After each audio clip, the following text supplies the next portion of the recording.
Glendale Staff Services, this is Marion. How may I help you?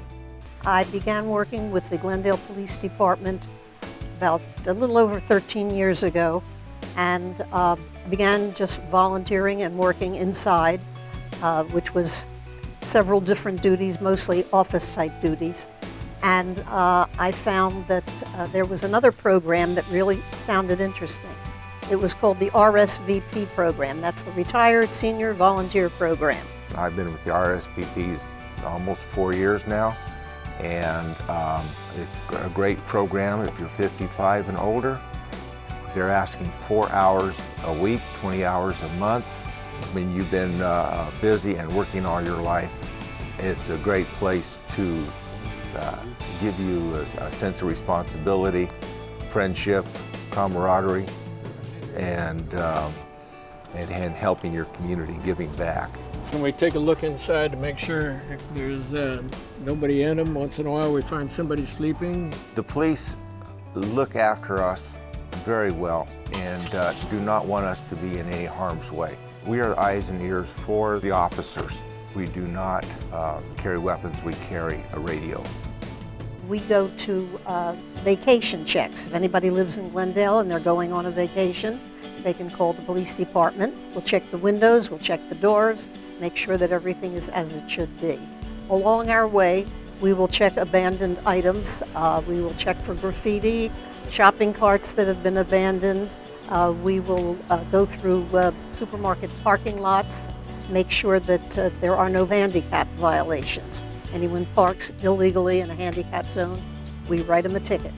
If they park illegally in a red zone or by a fire hydrant, we write them a ticket. If their license plates are expired, same thing.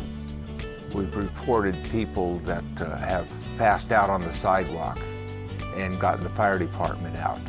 We have been sent out to look for cars that have been involved in burglaries. If we see it, we call in. That's all we do.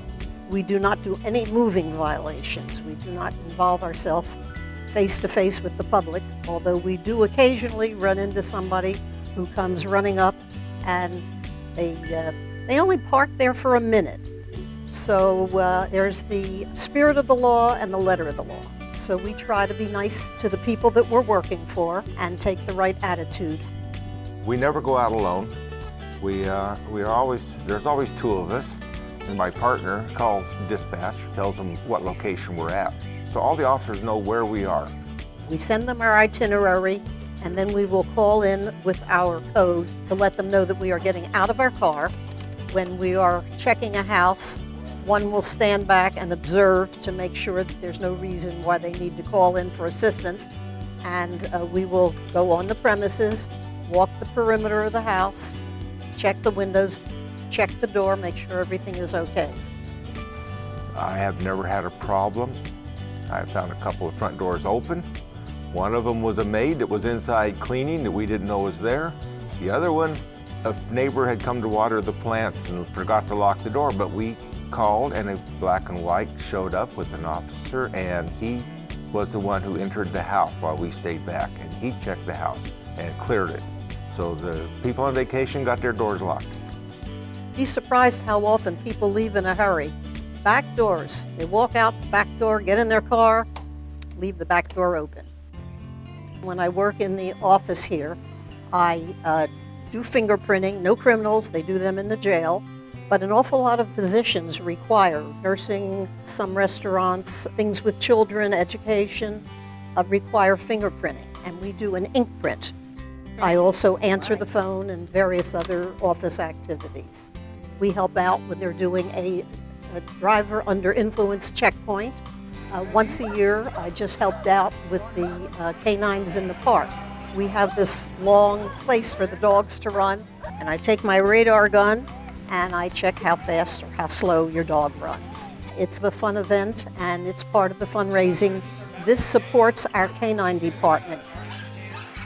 Myself, I have a background in commercial trucking, so I went to the traffic unit and I volunteer with commercial officer, and I go with him and I do extra time.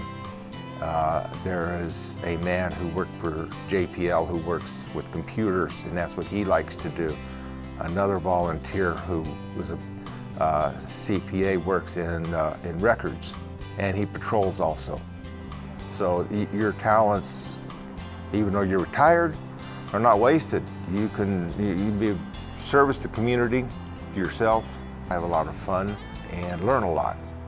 If you're interested in volunteering, you can contact the volunteer coordinator at the police station, and then you'll set up an interview with that person and pick up an application, and everything works fine. You'll have a background check. When they were done, they know everything. It's pretty much an honor if you're accepted. The police really trust us. They give us clearance to go through I can go through their station anywhere, move their vehicles, write tickets. That's a lot of trust. I tried other things, and they were nice. I enjoyed working at the hospital. I enjoyed working at the zoo, but I never felt at home the way I do at the police department. I feel like everyone here is friendly. They know me. I don't know all their names. There's an awful lot of blue uniforms around here, but they will see me and they will know me, sometimes even when I'm not in uniform. It has really given me something to do in my retirement, and I still have time to do whatever I want. It takes a little bit to be accepted, but if you're interested and you get accepted, there's a lot of reward to it. I would recommend very strongly, if anybody has time on their hands, they want to give back to the public, those other jobs I mentioned, those are good and they may be a good fit for you. But for me, the police department is really just, I feel like I've found a home, and I will volunteer here as long as I'm able to volunteer.